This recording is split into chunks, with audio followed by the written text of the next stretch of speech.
Top intelligence officials are warning of pervasive efforts to interfere with the upcoming midterm elections. And as thousands of hackers are in Las Vegas for this year's Black Hat USA convention, election hacking is a major topic of discussion. CNET senior producer Dan Patterson is covering the event. He joins me now via Skype from Las Vegas, and we should note that as a security measure, Dan chose to join us from an encrypted phone instead of a laptop. Dan, that would seem to be a wise decision, considering that you were at a convention of hackers. Good evening, Elaine. Yes, one of the first pieces of advice when attending Black Hat is to never leave a device alone and don't bring your laptop. Don't jump on those Wi-Fi networks. So instead, we're talking to you on a burner phone using a VPN through a cellular network. Okay, all right. Seems like you've taken the appropriate precautions. Tell us about what you are learning there about election hacking at the conference. How is artificial intelligence being used? So artificial intelligence is being used in a number of very creative ways.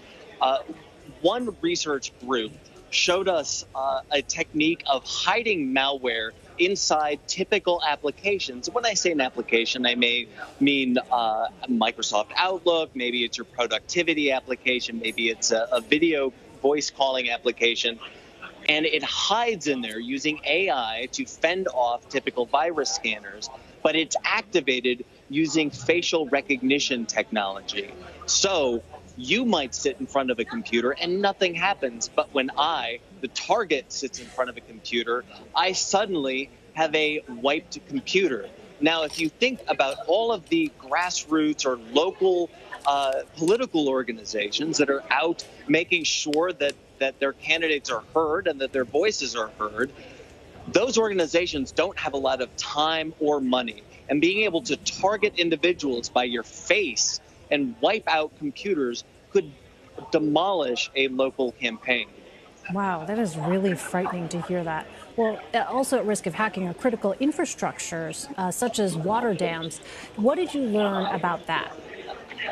So IBM security researchers have uncovered a number of exploits. We want to be very careful about not revealing things that are incredibly important to make sure that the vendors of these products are able to patch them first.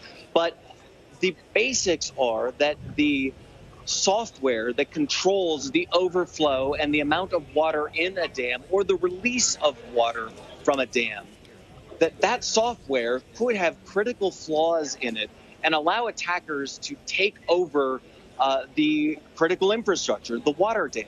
Now, you may think, what does this have to do with election hacking? If a major disaster like this happens on election day, first responders are immediately deployed. This is a massive distraction that risks life and could also prevent voters from getting to the election booth or getting to the polling booth. Now, this won't affect 300 million people voting, but if you want to target one specific district or one specific type of voters, this is a great way to do that. You instantly prevent certain people from being able to vote.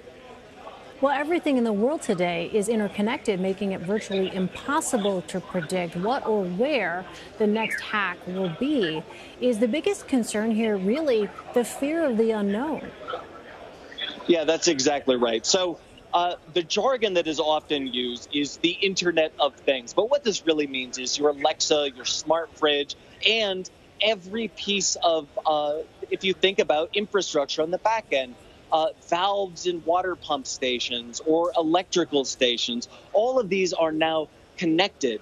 All of these are able to be chained together. So when I say chained together, I mean what happens in a Facebook type of system or a social media system could impact what happens in Alexa. And if you send what's called a DDoS, that's a distributed denial of service attack, targeting one piece of the Internet of Things infrastructure, you could suddenly have a chain reaction effect and take down a number of different services.